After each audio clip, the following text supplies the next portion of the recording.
पंडित भरत व्यास को कौन नहीं जानता। शहर में गढ़ चौराहा से छोटा मंदिर तक का उत्तराधा बाजार अब वर्तमान और आने वाली पीढ़ियों की स्मृतियों में गीतकार पंडित भरत व्यास की यादें जीवंत बनाएगा। जी हाँ, आगामी दिनों में इस बाजार को नवरंग, रानी रूपमती व मन की जीत जैसी अनेक चर्चित हिंदी फिल्मों में कालजयी गीतों के रचयिता पंडित भरत व्यास के नाम से जाना जाएगा।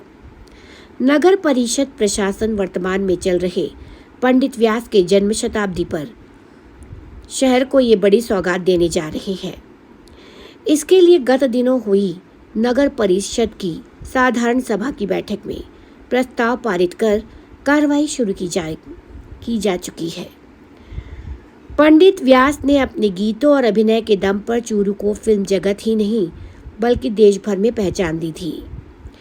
इनके लिखे मुख्य गीत हैं आ लौट के आजा मेरी मीत, तुझे मेरे गीत बुलाते हैं, ज्योत से ज्योत जगाते चलो, प्रेम की गंगा बहाते चलो, जरा सामने तो आओ चलिए, छुप छुप चलने में क्या राज है, यूं छुप ना सकेगा परमात्मा, मेरी आत्मा की ये आवाज है, कैद में है बुलबुल सयाद मुस्कुराए, कहाँ भी न जाए चुप रहा भी न जाए। निर्बल की लड़ाई, बलवान सहित सैकड़ों अन्य गीत गाए।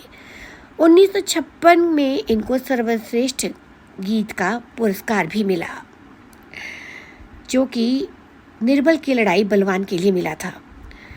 पंडित भरत व्यास का जन्म 17 नवंबर 1917 को चूरू में पंडित शिवदत्त राय व्यास के यहाँ हुआ। जब भरत 3 वर्ष के थे तो पिता शिवदत्त राय का निधन हो गया। बचपन से ही प्रतिभा के धनी पंडित व्यास ने पहले से 10वीं कक्षा तक की परीक्षा चूरू के लक्ष्मीनारायण बागला स्कूल से पास की। आगे बीकानेर के डूंगर कॉलेज में कॉमर्स विषय की पढ़ाई की।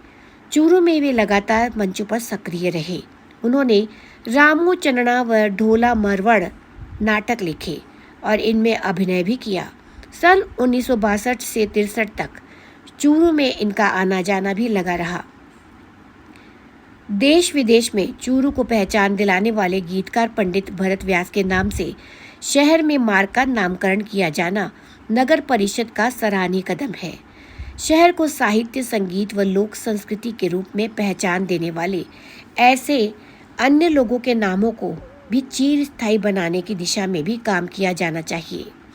सुनील भाऊवाला, अध्यक्ष चूरू कपड़ा व्यापार मंडल चूरू से। पंडित भरत व्यास के गीतों की ये विशेषता है कि अधिकतर गीतों में हिंदी शब्दों का ही प्रयोग किया गया है। उनके नाम से मार्ग का नामकरण होने से आने वाली पीढ़ियों के लिए वे प्रेरणा स्रोत बने रहेंगे। जन्म शताब्दी वर्ष पर ये सौगात वाकई में शहर के लिए अनूठी है, ऐसा सुशील हारित गायक कलाकार ने कहा चूरू से। गत दिनों पंडित व्यास के शताब्दी वर्ष पर नगर श्री में हुए आयोजन में मैंने इनके नाम पर मार्ग के नामकरण की बात रखी थी। बड़ी खुशी है कि नगर परिषद ने ऐसे महान गीतकार की स्मृतियों को चिरस्थायी बनाए रखने के लिए ये कदम उठाया है, ऐसा कहा संगीतकार श्याम सुंदर शर्मा ने, जो कि चूरू से है। तो आज के लिए बॉलीवुड में इतना ही। मुझे दीजिए अनुमति, फिर मिलूंगी आपसे जल्दी ही बॉलीवुड की कोई अन्य दिलचस्प खबर या किस्सा लेकर। तब तक के लिए नमस्कार।